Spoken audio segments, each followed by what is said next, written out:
This week's project is a big bowl, and I love doing big bowls, but the wood was soft. Matter of fact, it was spalted, on the verge of rotting, and it did have a crack, which I ended up repairing. Stay tuned and see how all of that turned out.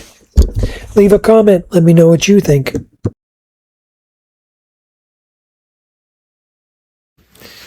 So, I was fortunate to get some maple. It is a tree that had fallen down, so it's wet still. It's over 40% off scale on my meter, so it's going to be a twice turn bowl. It does have some issues.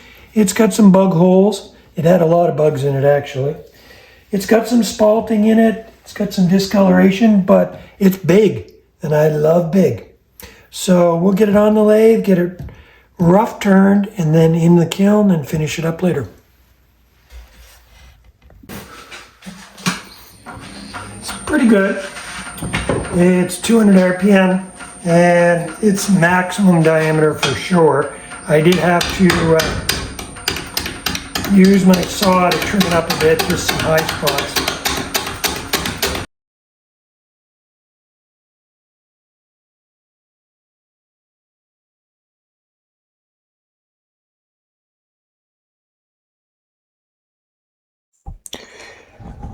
So in the beginning, it's always this way. It's always a little rough.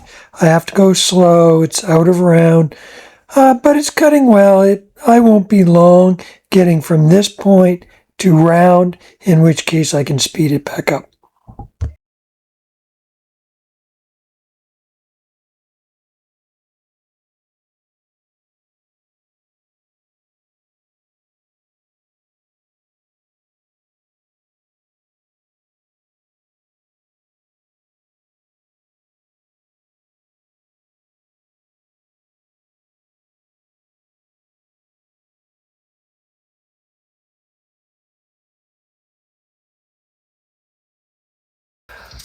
I had a low spot there, and I've got to get rid of that. I've got to get into solid wood because this is going to be the bottom, and that's where my tenon is going to be. There's some punky wood there for sure, rotted, but I'm going to get solid wood there. I'll be all right.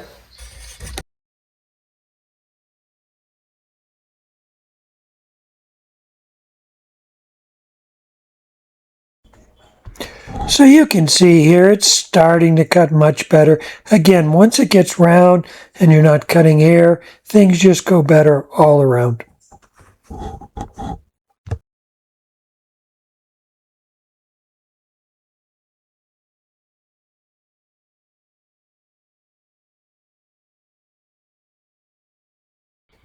If you're a regular to my channel, one thing you'll know is I also like to introduce or include a little slow motion. That's what this is. You can see the shavings coming off real nice and landing there on my arm.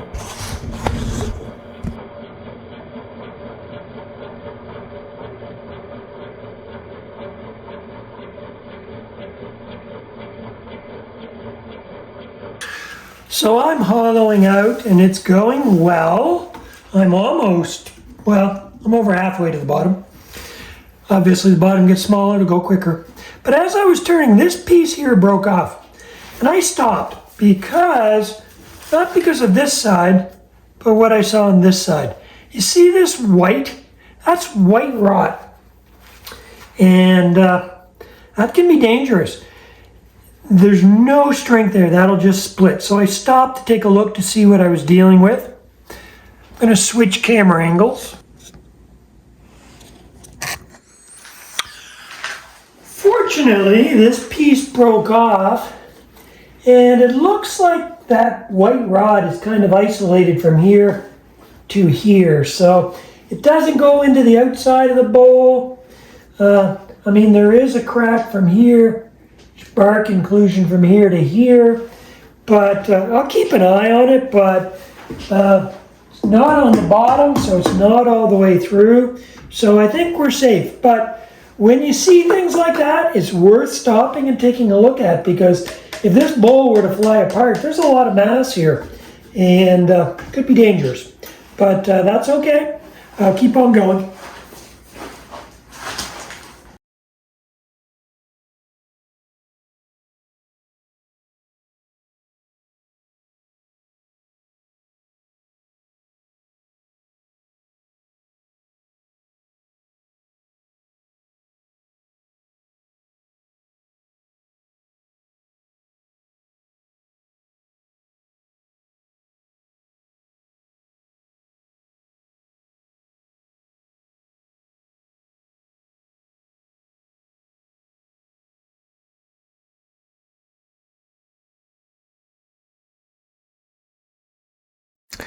So I still have about 2 inches here at the bottom, so I've got a little bit to go. Remember, you shoot for 10% of the overall diameter. So in this case, I'm going to be looking at a wall thickness of about 1.5 inches.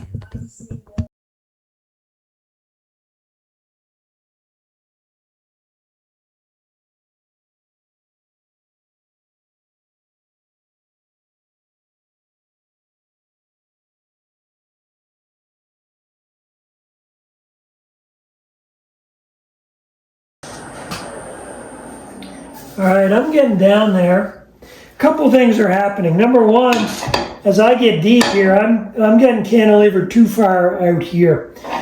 That doesn't mean I'll use my hollowing jig, and I'm as deep as I want to be anyways, I think.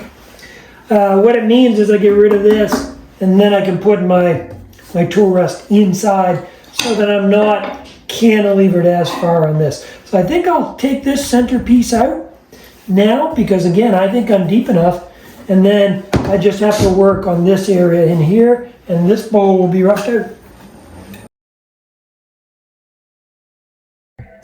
Yes, my tailstock is in the way, and I'll work around it the best I can, because this bowl is big, and it's wet, and not only that, but it's a little punky, so the tenon may not be as strong. So I'm going to keep the tailstock engaged as long as possible.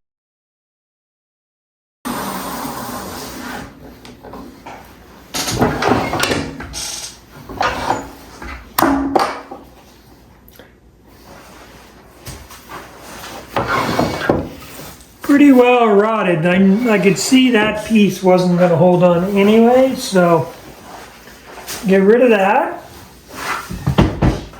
And now I can see I can put my tool rest inside now, and I won't be cantilevered. That's fine. So now that my tailstock is not engaged, I'll mention the position of my body. I'm standing in front of this bowl, not to the side. And that's a safe position. If this bowl were to come off, being in front of it is a safe place to be. There. I'm relatively flat on the bottom. I think I'll just take a little bit out of this area, and this one will be ready to go into the kiln to dry.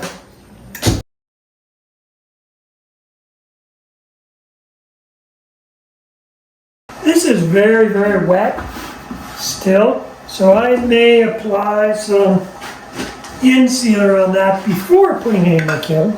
Yeah, like I'm showing over 40, which is as high as mine goes, over 44%.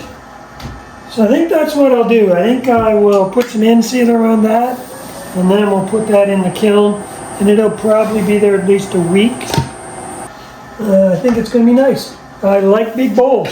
I cannot lie. So, this bowl, if you remember, was 45% moisture plus. That's as high as my meter goes, actually. I put it in my kiln, and it was there for 5 days, and then now it's below 15. No cracks, other than this one, which was there initially. I put some CA glue on it to stop it. I may regret that. Explain that why later. I've got some bad tear out here when I've turned it wet, but I've got to thin it out. I was going to say I need to true it up, but it went from 45 plus down to less than 15 in a week, and it hasn't even gone out around by minimal. Sometimes that'll move half an inch or more. That's why you leave it thick. But this never moved at all, so that's good.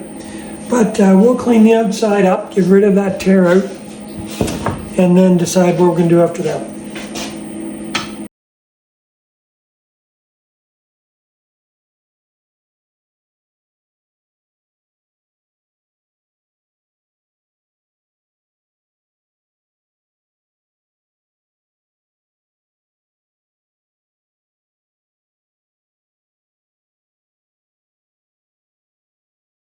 That's dry.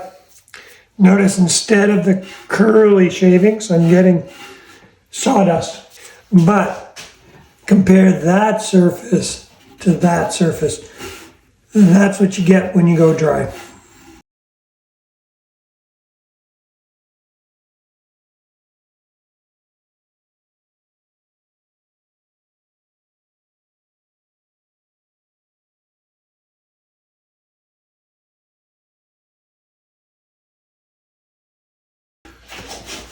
There, that got rid of the tear out. Got a little line here to get rid of. Still a bit there, but that compared to that is significant. The bowl is shaped now, but I do have to sand it for the final time. So I'm putting some sanding sealer on it because this is a little punky. It's a little soft. So the sanding sealer will help make it a bit firmer and make it a little bit easier to sand and get a good smooth surface.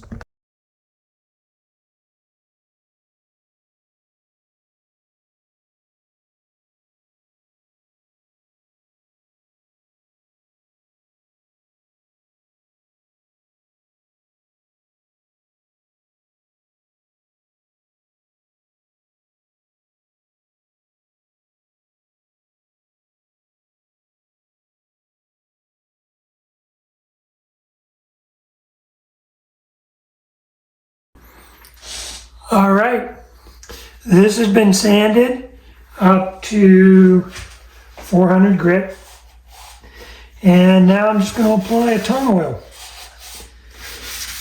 So lately when I've been applying a tongue oil, I've been taking it up much higher to develop gloss, taking it up to 3,000 before I applied the oil. In this case, this bowl is more of a rustic bowl, and you're going to see why here coming up a little bit later. Still means it's got to be smooth, it's still got to be round, all those things, but I'm not going to develop gloss. And I think that's in character with the bowl itself. So you got to keep that in mind, you know, what the bowl is, what style it is, whether or not what finish is most appropriate. And hopefully you'll agree, leave a comment, but I think for this bowl, I do like the oil. You can see there it brings out that grain, the spalting, but it's also in line with the fact that it's got a crack that runs from here down into this knot and continues up here. Doesn't go all the way through, but it's, you know, it's character, and this bowl has some character for sure. It also has a crack here, which we're going to deal with a bit later on, and we're going to be the topic of discussion for the rest of the video.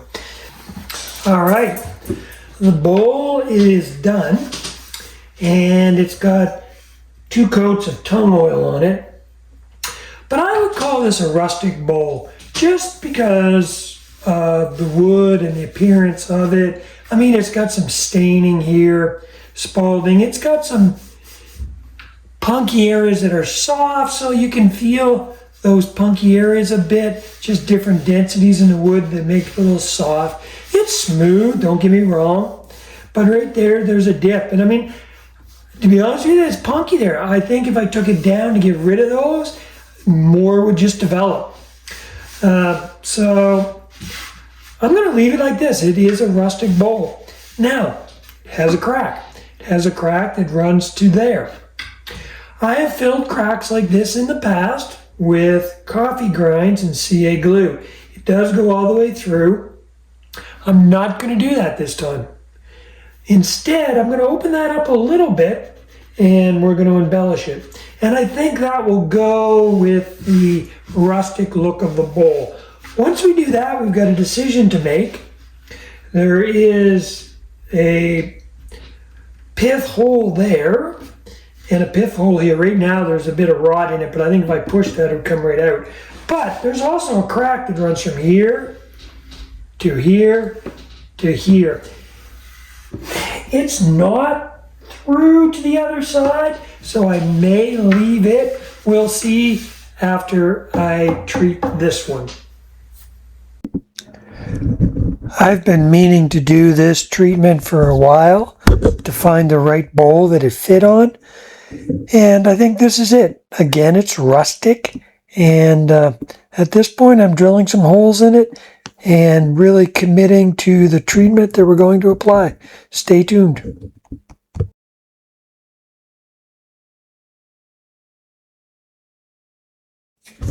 So here's the finished product. It turned out a little bit over 15 inches and about 5 inches deep. You can see the spalting in it and also discoloration, which is typical of wood that's gotten a little bit of rot. But here's the repair. I'm quite pleased with the way it turned out. I've been looking forward to trying this technique for a while. This is the inside view. This is the outside view with the crisscross leather pattern. So what I did is the two ends are tucked in one hole and then just a bit of CA glue in the hole to hold them in place. Here's a view of the spalting, and it's actually dipped below the surface. As I mentioned in the video, the spalting did make the wood soft, and it is a bit of rot, but trying to clean it out I don't think would have worked because I would have just exposed more. And again, here's the finished product. Leave a comment, let me know what you think. Let me know if this is a type of bowl you'd like to have sitting on your table.